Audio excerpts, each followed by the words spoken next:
जितने ग्राम सभा के लोग इकट्ठे होते हैं, वहाँ विराजमान होते हैं, मैं सबका इस सामाजिक सरोकार परिवार के मन से हार्दिक स्वागत करता हूँ, अभिनंदन करता हूँ।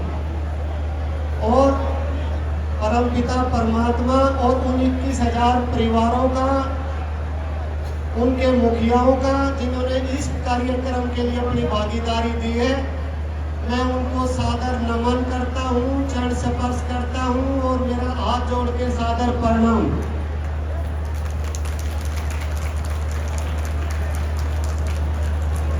हर ग्रामीण घर की जरूरत है पढ़ाई दवाई कमाई।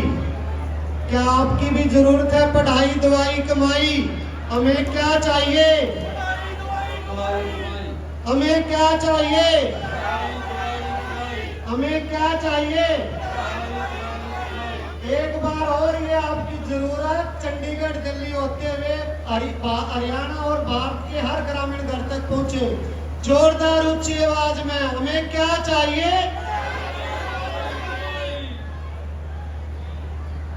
पढ़ाई दवाई कमाई हर ग्रामीण घर की, हर सदस्य की, हर युवा की, हर महिला की, हर गरीब किसान मजदूर की जरूरत होगी है। हर युवा को सरकारी नौकरी मिले, हर भूमिहीन परिवार को सरकारी नौकरी मिले और युवाओं को सरकारी नौकरी में बार बार या टेस्ट प्रक्रिया से छुटकारा मिले।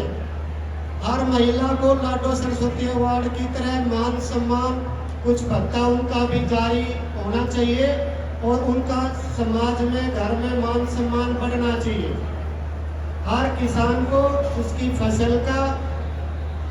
हर फसल का MSP C2 फार्मूले पे MSP मिलना चाहिए और किसानों का जो मुआवजा है, नुकसान की भरपाई जो है वो उचित मिले और टाइम पर मिले। हर गरीब का सपना है, हर गरीब की जरूरत है उसे रोटी कपड़ा मकान और रोजगार मिले। हर मजदूर को उसको मान सम्मान से समाज में मिलने का हक मिले। ये सारी चीजें जरूरत है, पढ़ाई दवाई कमाई। और आज आप लोगों ने, 201 ग्राम सभा के लोगों ने और जितने भी बुद्धिजीवी वर्ग है, साधु महात्मा है, मीडिया के साथी है, सब ने भारत के इतिहास की आज तक ये पहली रैली थी, पढ़ाई दवाई कमाई रैली। आज आप लोगों ने रिकॉर्ड तोड़ दिया है और ये भारत की सबसे बड़ी सामाजिक रैली भी होगी है। और बहुत सारे जो राजनीतिक बड़े बड़े नेता हैं जो वैसे रैली करते हैं, उन राजनीतिक लोगों के लिए भी, और जींद में खासकर राजनीतिक रैलियों का गढ़ होता है, उनके लिए भी आपने एक टारगेट फिक्स कर दिया भाई।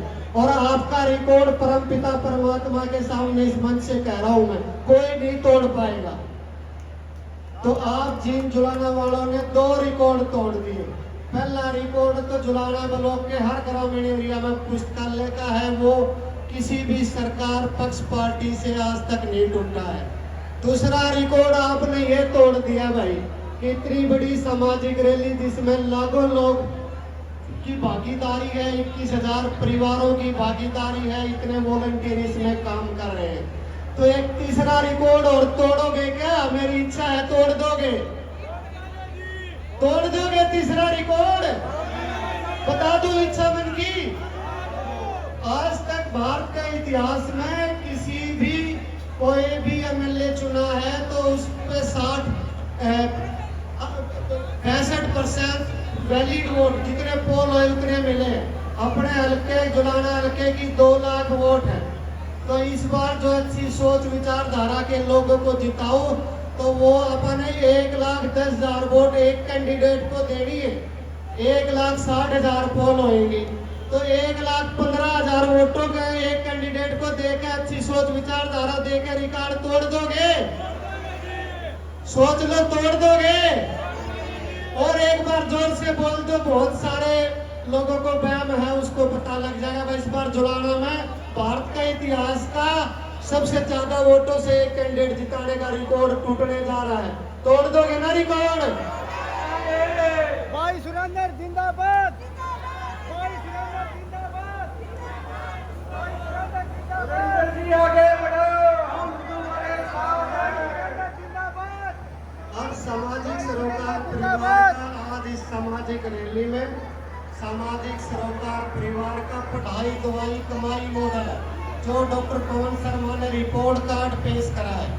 तो ऐसा मॉडल है, अगर उसको अपने हरियाणा के सभी पार्टियों के पंथ प्रधान, अगर अपने अपने पक्ष पार्टी विपक्ष सब पंथ प्रधान अपने अपने जितने भी विधायक और सांसद हैं, अगर उनको आदेश दे दें और वो विधायक सांसद भी जैसे संस्थान अपना रिपोर्ट कार्ड पेश करा है, अपना रिपोर्ट कार्ड पेश करें, तो पूरे हरियाणा के ग्रामीण एरिया में क्रांति आ जाएगी। तो वो मॉडल क्या है वो मैं आपको बता रहा हूँ। सामाजिक सरोकार परिवार ने 50 ग्रामीण एरिया में 50 ग्रामीण ग्राम सभा में पुस्तकालय खोले। तो अपने 105 हो गए, 90 विधानसभा में एमएलए, 10 लोकसभा के और 5 राज्यसभा के, कितने हो गए? 105 हो गए ना। जब सारे मिलकर 50-50 खोल रहे तो 5705 गाँव में पुस्तकालय खुल जाएंगी। हरियाणा के हर गांव में पुस्तकालय एक झटके में खुल जाएंगे। अगर सामाजिक सरोकार परिवार ने 1200 बेटियों को लाडो सरस्वती अवार्ड योजना चलाई है, पढ़ने वाली बेटियों को 100 रुपए घर जाके मान सम्मान दे रहे हैं। अगर वो 1200 बेटियों को इस तरह 105 लोग करेंगे तो कितने हो गए? 17,000 समथिंग बहन बेटियों को घर घर जाकर लाडो अवार्ड मिलेगा। तो चाहते हो ना कि भाई हमारे ग्रामीण एरिया की पढ़ने वाली बेटी इतनी ज्यादा को लाडो अवार्ड मिला? चाहते होगे नहीं आप? सारी महिला भी चाहती होंगी इनको भी कुछ महिला सम्मान बता मिला। सामाजिक सरोकार परिवार के जो पुस्तकालय खोले हैं उनमें से 164 बच्चे सरकारी नौकरी लग गई। कोई पुलिस में लग गया, कोई पीएन लग गया, कोई अपना एफसीआई में लग गया, कोई बैंक में क्लरिकल में जॉब में लग गया। रिजल्ट आएगा उससे बड़े बड़े अधिकारी भी निकलेंगे। नीट में एडमिशन हो गए, डॉक्टर इंजीनियर बन गए। तो अगर वो लोग 164 तो सरकारी में और 503 बच्चे प्राइवेट कंपनियों में अच्छी नौकरी कर रहे हैं अपने जींद जिले के सोनीपत और एनसीआर के क्षेत्र में। चाहे 105 लोग विधायक भी और एमपी सांसद भी हरियाणा के करें तो कितने बच्चों को मिलेगा रोजगार? कितने बच्चों को रोजगार मिलेगा?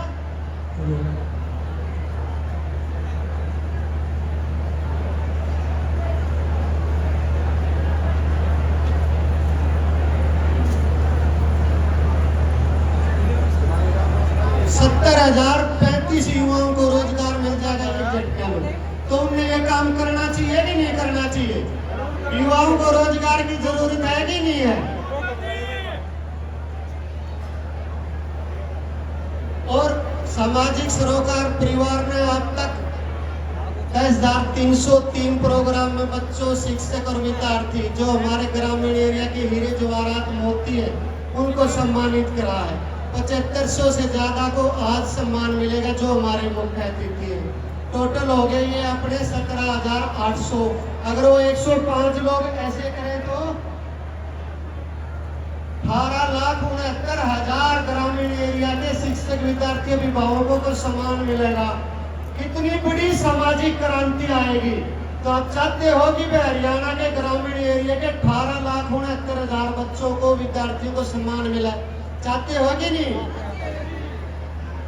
तो मेरी प्रार्थना है सब ग्राम सभाओं से, 201 ग्राम सभा का स्थान संसद और विधानसभा से बड़ा होता है। एक पवित्र मंदिर होता है जिसपे परमपिता परमात्मा का भी आशीर्वाद होता है। तो ये रोज पढ़ाई दवाई कमाई मॉडल जो है, पुस्तकालय खोलने का, प्राइवेट सरकारी कंपनियों में नौकरी देने का, लाडो अवार्ड योजना बच्चों के लिए लागू करने का 3 गांवों में आरओ प्लांट 105 लोग खोल लेंगे तो कितने हो जाएंगे? कितने ग्रामीण एरिया की समस्या? 315 ग्राम सभा की पानी की समस्या का समाधान हो जाएगा। 7 परिवारों को आत्मनिर्भर परिवार बनाया है। तो अगर 105 लोग भी करेंगे तो 735 परिवार आत्मनिर्भर बन जाएंगे। अगर ये जितने भी 105 लोग हैं ये पढ़ाई दवाई कमाई मॉडल पे हरियाणा के इस पे काम करेंगे तो हरियाणा की, आपकी जुलाना जींद की धरती से एक सामाजिक क्रांति की शुरुआत हो जाएगी। तो मेरी प्रार्थना है कि भाई मैं चाहता हूँ 105 लोग भी इस मॉडल पे काम करके 2024 में जब आपसे वोट मांगने आए, इस संस्था ने इतने बड़े प्लेटफॉर्म से जो रिपोर्ट कार्ड पेश करा है वो भी अपना रिपोर्ट कार्ड पेश करें, और उन पर पक्ष पार्टी विपक्ष के हो चाहे वो भी प्रतिनिधि है, वो भी कर सकते हैं। बहुत ज्यादा बजट होता है उनका सांसद और विधायक निधि का, वो भी आप लोगों के सामने अपना रिपोर्ट कार्ड पेश करें। तो 201 ग्राम सभा के लोग ये आदेश देते हैं उन पार्टी के पंच प्रधानों को और माननीय सांसद विधायक को, देते हो आदेश, हाथ खड़े करके बताओ। तो 201 ग्राम सभा के सम्मानित मेंबरान गणमान्य व्यक्ति आज उन पंच प्रधानों को, माननीय सांसद विधायकों को आदेश देते हैं कि वह सामाजिक सरोकार परिवार का पढ़ाई दवाई मॉडल को लागू करके हरियाणा में बहुत ज्यादा पुस्तकालय खोले, बहुत ज्यादा पढ़ने वाली बेटियों को मान सम्मान दे, बहुत ज्यादा युवाओं को रोजगार दे, किसानों के लिए उनका MSP C2 फार्मूला और नुकसान की भरपाई समय और उचित समय पे मिले।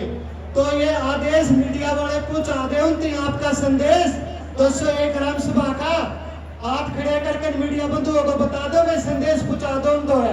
2024 में रिपोर्ट कार्ड मांगेगी जनता, और आपके जितने रिश्तेदार और जो लोग दर्शक मीडिया से देख रहे हैं वो भी आप अपने एरिया में जो सांसद विधायक हैं पंच पार्टी के प्रधान जब आए तो उनसे ये रिपोर्ट कार्ड मांग ले, वे वोट मांगने आए।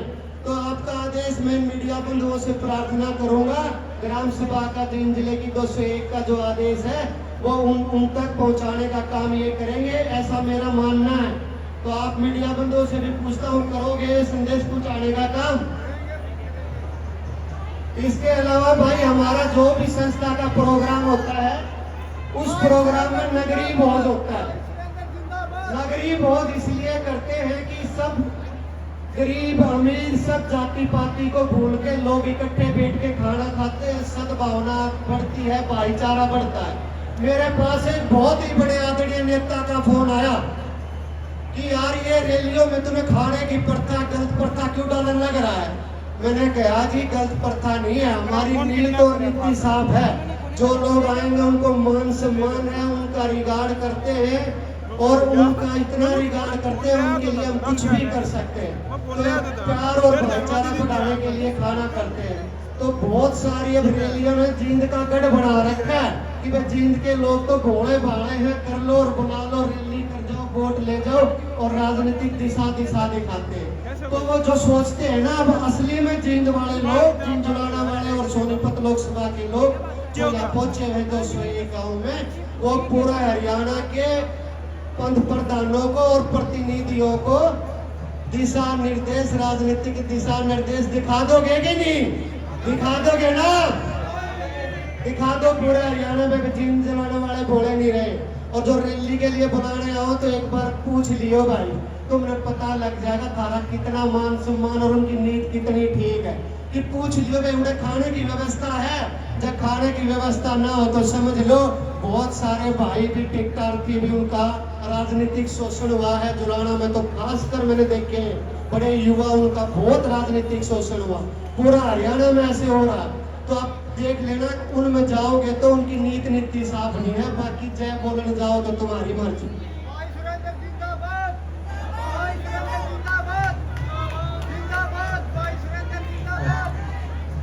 भाई मैं रताना गांव में गया हुआ था तो ताई बोली, भाई ताई किताबों मिली थी रताना गांव में। ताई इंद्रा तो उचाना वाली है, ये जुलाना में रताना गांव है। ताई किताबों मिली थी। वो ताई किताबों बोली, भाई हमने नू बता दे कि ये अच्छा आदमी परखड़ का ठुकर मेरा फटा है, जब तो आवे और पैरा का हाथ लगा हुआ कान से काट ले जा, हमारी वोट की कीमत क्या है? तो भाई 5 साल के लिए आप जिसको सरकारी खजाने की चाबी देते हो 10 लाख करोड़ की चाबी देते हो और हरियाणा के 2 करोड़ वोटर हैं, तो फड़ा लोगे ना युवा भाई एक वोट की कीमत कितनी है? वो ताई किताबों ने बता दिया भाई 5 लाख आपकी पैसा में तो 5 लाख की कीमत है। और वैसे पावर देखोगे तो ये मॉडल लागू करवाने की उस वोट में ताकत है कि सारे पार्टी के पंच प्रधान और विधायक सांसद उस वोट की ताकत से, उसके डर से ये मॉडल लागू कर सकते हैं। हरियाणा में सामाजिक क्रांति आ जाएगी। तो ताई किताबों ने उसके पैसे में भी पावर बता दिया, कदे पैसे में भी कोई भाई भूल भाल के लौटा भी तो 5 लाख एक वोट की कीमत है पैसा के हिसाब से भी। जिन जुलाने वाले पढ़े लिखे लोग हैं, पढ़ा लेते हैं। और मजबूती तो बताई दी, पूरा हरियाणा में सामाजिक क्रांति आ जाएगी, आपकी वोट की इतनी कीमत है भाई। फिर वो ताई दूसरा भी कहने लगी, भाई हमने ये और बता दे कि कैंडिडेट तो गणे हुए, कैसे हम देखा कि भाई सोचा समझा कि सबसे हमारे लिए अच्छा काम कौन कराएगा, हमारे प्रति नीति किसकी ठीक है। तो सारे युवा भाई और महिला और ये बुद्धिजीवी वर्ग और साधु समाज, संत समाज के सामने इतने बड़े प्लेटफॉर्म से कह रहा हूँ, तो आप देख लियो भाइयों, जो भी आपके बीच में आवे, अगर वो आप उसकी शिक्षा दीक्षा समझो ना, बड़ा ऑर्डर कड़ा ऑर्डर ग्रामीण युवाओं का, किसान का, मजदूर का, ग्रामीण महिलाओं के बीच में होगा, तो थारी समस्या भी नजदीक तक जानेगा और उनका समाधान कैसे उसने भी जानेगा। तो पहली तो ये है कि भाई उसकी पढ़ाई दवाई शिक्षा दीक्षा अपने ग्रामीण एरिया के किसान मजदूर गरीब महिला युवाओं के बीच में होनी चाहिए। दूसरी ये है भाई उसकी कथनी और करनी एक होनी चाहिए। अगर कथनी करनी में भेद हो तो आप देख लियो उनका भी। और तीसरी ये है भाई उसका रिपोर्ट कार्ड चेक कर लियो अब तक क्या करा, आप ना उसकी भावना का पता लग जाएगा, नीति का पता लग जाएगा। तो ये 3 चीज देख लियो। एक तो भाई अपना शिक्षा दीक्षा आपका ग्रामीण एरिया ग्रामीण किसान मजदूर में हो तो वो आपकी भावना को समझेगा, उसकी विचारधारा आपके प्रति अलग होगी। मैं कितना मोटा हूँ, कितना पतला हूँ, कितना लंबा हूँ, छोटा हूँ, इस चीज का आपके प्रति, आपकी समस्याओं के समाधान के प्रति आपकी विचारधारा में कोई रोल नहीं है। वो रोल है जो आपके बीच से तपस्या करके बच्चे निकले इतनी मेहनत करके। आप लोगों के ताऊ देवीलाल चौधरी, छोटू राम, डॉक्टर भीमराव अंबेडकर जी, ये सारे पंडाल में बैठे जो इतने मेहनती बच्चे इतने अच्छे नंबर लाए हैं, ग्रामीण एरिया में इतनी संघर्षशील करके, इतनी कठिनाइयों का सामना करके इतना अच्छा रिजल्ट लेकर आए। ये सारे पंडाल में जो बैठे मुख्य अतिथि हैं, यही आपका भला कर सकते हैं। तो आप समझ गए ना, कैसे सोचो परखोगे, परख लोगे। भाई सुरेंद्र जिंदाबाद, भाई सुरेंद्र जिंदाबाद। एक और देख लियो भाई, एक चीज और समझ लियो, वो बंदा युवा भी होना चाहिए, और युवा उम्र से नहीं होना चाहिए, जिसमें सोचने समझने परखने की ताकत हो, उम्र चाहे कितनी भी हो, और कोई चीज समाज के प्रति त्याग और आप लोगों के लिए कुछ करने का लिए जोश जुनून और जज्बा हो। ये चौथी कंडीशन और जोड़ लियो भाई। अगर ये भी होगी तो ये समझ लो कि जीन जुलाना वाले, तो मैं तरक्की इस ग्रामीण एरिया या दूसरे भाइयों का रोजगार लगा लो, महिलाओं की लगा लो, किसानों के लिए C2 फार्मूला लगा लो, और हर फसल का उचित मुआवजा समय पर मिला, उसके लिए विचारधारा का काम होगा। तो कहीं भी जाए वहाँ आपके लिए अच्छा ही करेंगे। भाई सुरेंद्र जिंदाबाद, भाई सुरेंद्र जिंदाबाद, भाई सुरेंद्र जिंदाबाद। और ताई किताबों ने एक बात और कही भाई, ताई किताबों बोली भाई पता नहीं मारा तो इस बार जब जीन जुलाने में मैं तो जबकि वोट डालने लगी हूँ, मारा तो MLA के वोट मांगना है, CM का वोट कोई नहीं मांगना था भाई। तो भाई 2 लाख वोट है जुलाना हल्के की, आदमपुर से भी ज्यादा है, तो शाम से भी ज्यादा है, और भी जो CM के कैंडिडेट है उनसे भी थारी वोट ज्यादा है। तो इस बार जीन जुलाने वाले भविष्य के CM के लिए वोट करना, MLA के लिए ना करना, करोगे ना CM के लिए। भाई सुरेंद्र जिंदाबाद। तो ताई किताबों ने कह दिया कि 201 ग्राम सभा में पौधा लगा दिया है, और वो आप पूरे साथ दोगे तो वो सपना अब की बार 2024 में आपकी वोट भविष्य के CM को पड़ेगी, उसके प्यार और आशीर्वाद से। भाई सुरेंद्र जिंदाबाद, जिंदाबाद जिंदाबाद, भाई सुरेंद्र जिंदाबाद। भाई एक मेरे मन की इच्छा हो रहा है, बता दूं? सारे बताओ, हाथ खड़े करके बता दूं? मैं आप जीन जुड़ाने वाले लोगों पे मना देता हूँ, मेरे पर प्यार आशीर्वाद बनाए रखना पड़ेगा, हौसला ना टूटने देना, नीति में कोई कमी नहीं है। हर भाई के घर घर जाकर सरकारी नौकरियों के लिए कोई व्यवस्था करने का अगर विजन है, हर महिला को कैसे उसका अच्छा होगा, हर बहन बेटी पढ़ने वाली को कैसे होगा, और हर किसान का बेटा किसान, जब पहले एमएसपी आया जब किसानों के पास जमीन ज्यादा थी। C2 फार्मूला में ये फर्क है भाई, जो भूमिहीन किसान है वो ठेके पर लेकर अपनी जमीन बोए हैं। अगर उस ठेका खर्चे में भी खर्चा जोड़ के फिर 50% प्रॉफिट देकर ये एमएसपी निर्धारित कर देना, तो उसी ने C2 फार्मूला कहवाया। तो आपके किसानों की ये C2 फार्मूला की लड़ाई भी, किसी के पास जाओ ना, खाली झंडे ठाण से, नोरे लगाने से, डराने से कुछ नहीं होता। उस बंदे को समाधान भी देंगे ना कि न्यू लागू हो उसका, जब वो चीज लागू होगी। मानते हो ना इस चीज में? तो भाई उसके लिए जब भी काम होगा, आप सबको मेरा सादर प्रणाम, और इतने लोग आए चरण सफर, और बहुत बहुत धन्यवाद।